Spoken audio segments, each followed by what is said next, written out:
It's time now to tackle the headline. Now, John Ralph, you've taken us through the mega trade update on codesports.com.au. 24 players across just about every club. But let's narrow it down. Give us the names that are going to have the most significant impact were they to move clubs. Righto, let's pick three each, guys. I'm going to say Jack Silvagni at Collingwood. He's not happy at Carlton. His dad's not happy about anything at Carlton either. I just feel like he's so desperate to stay and play with a good mate in Dan Houston where he's valued. And so that absolutely is a Carlton in that back line. It allows Darcy Moore to go and do what he wants to do. It allows Jeremy Howe to be the interceptor. Maybe Billy Frampton moves aside.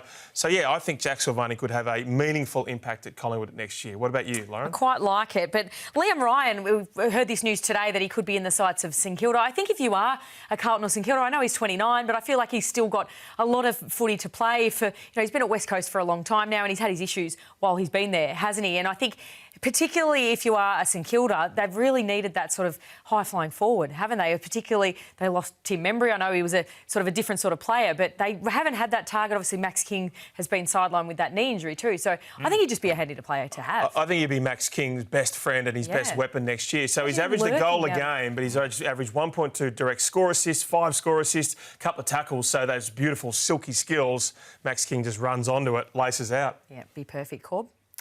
Give me Bobby Hill. So obviously there's a bit of mystery going on at the moment around what's happening with Bobby, but I noticed he was listed in your article today, Ralphie, and if he is gettable in any way, shape or form, it absolutely is worth pursuing. I mean, take the risk. This is the modern game, isn't it? Is the half forwards that can offer elite speed. I mean, speed kills in modern footy, and we've seen it time and time again. I mean, really what's turned Geelong around is the likes of Myers and Close and Stengel to be able to have all of them in the one team. So, and I actually think there's no coincidence that Collingwood have dipped when Bobby's been absent, and even Bo McCreary. So when he was out of the team, they just look so slow. And so to be able to get at least one of them back, we saw an immediate cause and effect during the week that Collingwood looked a better version of themselves. If they had both back, I'm sure they'd very quickly return to what they were last year. So if I'm another club and I think Bobby, I'm a chance to get him out of there, I think it's absolutely worth the trouble. Rowan Marshall is one for me. If he does get to the Geelong Football Club, I think that's as big a positional upgrade as we would see. Certainly for Geelong, they have won premierships with, let's face it, ragtag ruckman. We love Reece Stanley. We love Mark Blitzhouse. They've tried Sam Koenig there.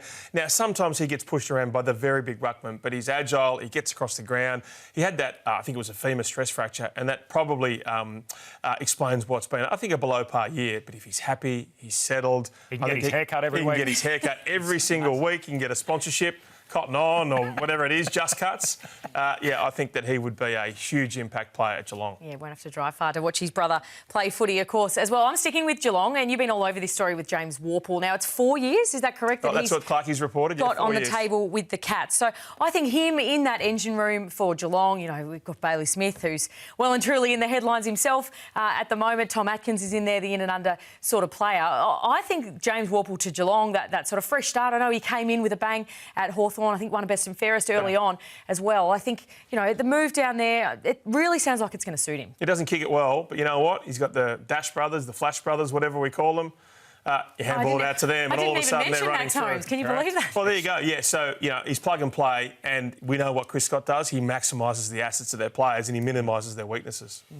Kalarchi for me, so particularly off the back of last year's final series. I mean, this guy was Mr. September, wasn't he? It felt like the best 3 or 4 games of his career happened during September last season. So if a guy like that is gettable and you're a chance to go out there and be able to recruit him, then why wouldn't you? And a similar type argument than what I made for Bobby Hill, that to be able to have someone as that tweener forward that can get up and back and take a mark at a key time in a big game. So he's very good overhead for his size and super reliable. I mean, when the lights are the brightest, those that can perform are the real champions, and if there's one on the table and you're a chance to extract Kalarchi, I'd be doing it. Adelaide very keen on him, and of course that would release Rochelle into the midfield and potentially Rankin as well. It'd be pretty handy to have in your team right now as they battle that suspension. Brandon Starcevich, a really interesting player for me. So he's probably going to stay at Brisbane. He's a restricted free agent, so he's on good money. Essendon very keen on him, so I could imagine there that they could offer good dollars for him. He's such a brilliant lockdown defender. It allows the likes of Andrew McGrath to be released into the midfield. Just one for you here. Now, just maybe timecode this one. Would West Coast try and get him through the pre-season draft? Is there a chance there when they're going to, of course, lose Oscar Allen? That's probably pick 2. I think Brisbane's been told he's coming. Would they just say, this is the lethal, gnarly, really dastardly thing that we should do?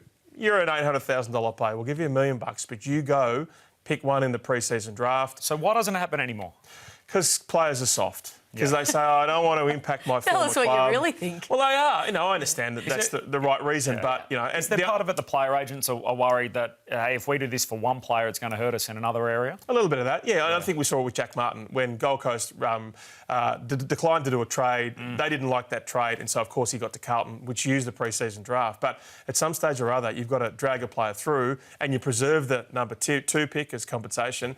It might not happen, but I reckon there's people that are thinking about it. Do you know who would have done it? The old West Coast Eagles. I'm a native Sandgroper. When I grew up, they were the biggest thing in town and just controlled the city. And Trevor Nisbet would have done it. Oh, and they were such a dominant force and the big evil empire, and they would have just gone in there and done what's best for the footy club. So I don't mind it as a St suggestion. Kilda have declared they won't be walked over. We'll see who will follow suit this trade period. Of course, I know both of you will be well across it. That's it from us on Tackle the Headline. We'll see you next time.